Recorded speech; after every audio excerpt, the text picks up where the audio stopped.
Our GMC Sierra tweet of the night comes from Pirate closer David Bednar, saying that, quote, can't put it into words how amazing these past few weeks have been. It's been an absolute honor to wear USA across the chest. It was truly an unbelievable experience with memories that will last a lifetime. And it's good to see the Pirates were represented there, and he was outstanding when he got in there. And makes you wonder, a lot of people didn't like this tournament, but I think based on how it unfolded this year, they're going to make sure they do it again, and why not? The only thing I have a question about is, having it so early. I guess there's no other way around it, Chris, but the bottom line is there are guys who aren't ramped up ready to play, and a lot of them may figure that if they rush it to play in this, that they can actually hurt themselves. We saw, not that it was an injury taking place in the game, but what happened to Edwin Diaz out for the season. I mean, that stuff can happen at any time. Your thoughts on the future of this? The Diaz injury, should not be used to try to down-talk the WBC, which it was. I think that's just convenient, cheap stuff from people that don't really want this to happen to begin with. A confession first. Other than highlights, I was not one of the people enraptured by this. I just didn't tune in. It just didn't register with me. Maybe that's because baseball, for me, has been off the radar as an overall sport. I'm not even talking locally. It's just baseball has lost its primacy with me. But I know people did love it. Those crowds were raucous. Obviously, it matters a lot to a lot of people, and it enhances the sport's worldwide appeal. The only other option, if you don't want to play it early in the year when none of these guys are ramped up, Bob, is what? Play it mid-season like the Olympic break in hockey that you've seen where guys are just, that's it, for 2.5, 3 weeks, you shut the league down. I mean, baseball, here's the problem. If you had a 144-game baseball schedule that had it was the same block of time on the calendar, but you just built in a couple of weeks for this to happen, well, then maybe you're talking here. Yeah. But I don't think Major League Baseball would ever go for that, so I don't really know what other alternatives you've got other than to do it this way. The only other alternative, but that's a good one you point out, but it would not happen. They wouldn't want to shut it down. It would be after the season, after the World Series, in some place that's warm. Or with a dome. But people don't want, the players don't want after that grind. Say you're a player that's actually won the World Series maybe. You want to take time off. You've been playing through little nagging injuries. It's your choice. No, I know. You know what I would rather do? I mean, I think baseball's All-Star game is I guess, the least terrible All-Star game of the bunch that we still see played. But if you eliminated the All-Star game and just subbed in the World Baseball Classic, that was when you decided to do it, and you eliminated the All-Star part of the All-Star break, and it lengthened it a little bit, I wouldn't have a problem with that. It's interesting, but for now, they're looking at bringing it back in 2026. Let's go to the lines, Chris. We got a lot of people want to talk hockey after the Penguins' 5-2 win. An empty netter by Brian Russ put it away. Matt and Butler is first. Hey, Matt. Hey, guys.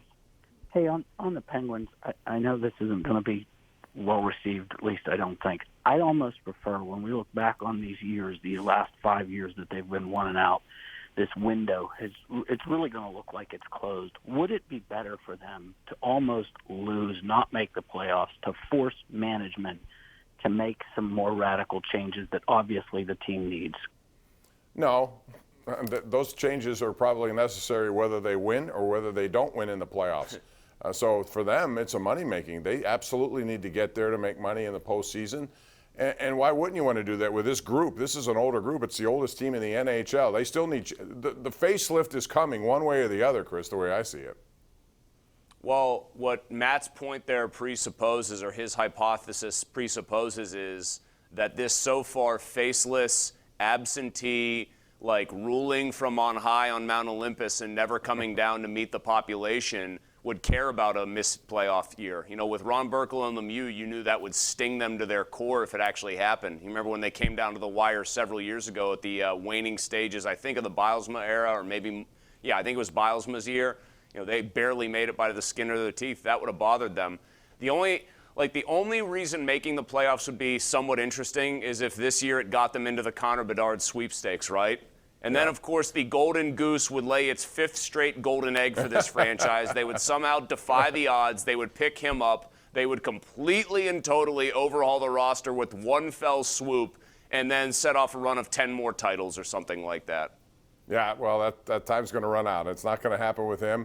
And you hope there's another generational player, let's say 3 years from now. If they fall, down further, that could happen then. But for now, I don't think that is something they'd like to do. Let's go to Will in McKees Rocks. Will, how you doing? Hey guys, how are you tonight? We're good. Good. Oh, good. Listen, I thought tonight's Penguin game was actually pretty entertaining, and I was really excited to see the game. But my question for you all is, with them playing tomorrow night, do you stick with Jari or do you go with the Smith? Jari, I'm just riding him. Yeah, easy. I mean, I thought he played pretty sharp. I know they didn't have Cale Makar in this game, which is a pretty big, didn't have. It's a pretty big kind of omission. But I thought he was very solid. He's not going to be the story because Carter had 2 goals and everyone can get off his back for one night, and Crosby had a highlight reel goal.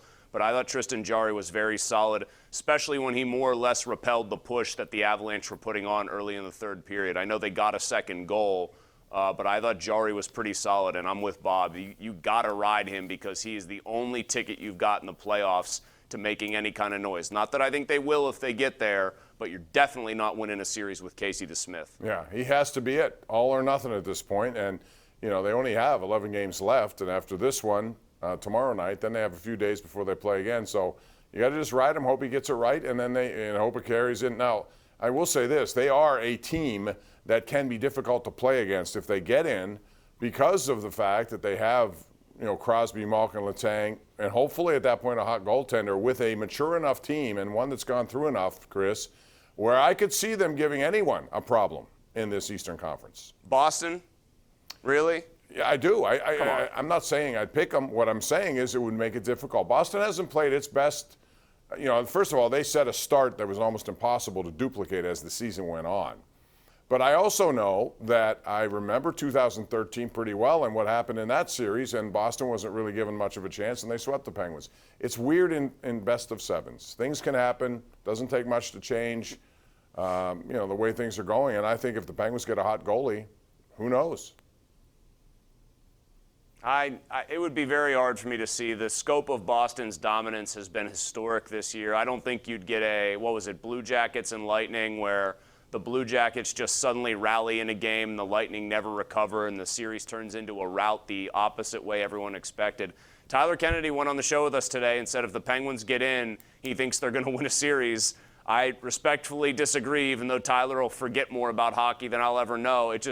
This team does not have any kind of juice. Maybe they can build some up over these last several games and get themselves in, Bob, but until tonight, they just felt like a team that had more or less flatlined, and I just don't see them having the depth in the playoffs to sustain what you're talking about. I'm not suggesting they go on a run. I'm saying they're capable of winning a series, and they don't have enough depth defensively, especially with these guys out. But if Petrie comes back healthy, if Jan Ruda comes back healthy, if somehow they get Bonino, and I don't know how long that lacerated kidney or whatever he had is going to take, but the bottom line is they have enough experience where I think they can make it difficult. And that's all you'd want. Make it a very interesting series, and we'll see what happens. By the way, they could end up, who knows, if they get to the first wild card, and that's not that far away, things can happen to get them there, then it would be instead maybe New Jersey. And then you'd have to ask yourself, okay, New Jersey has a young team that wins all loose pucks.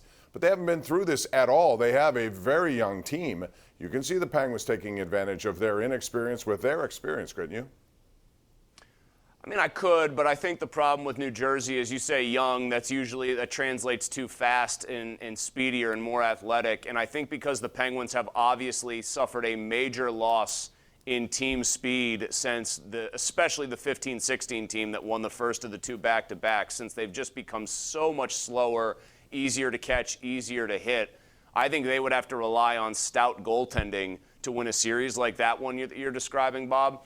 And maybe if they had Andrei Vasilevsky or somebody like that with a proven track record, well, then, okay, I can start to squint and see this happening. But problem is, and I'll keep coming back to it, even if Jari is healthy and playing well, the playoff record leaves a lot to be desired, and that's me being very kind. We're due for a break. We'll take it right now. Come back with more. This is the Ireland Contracting Nightly Sports Call, 7 nights a week right here on Pittsburgh CW.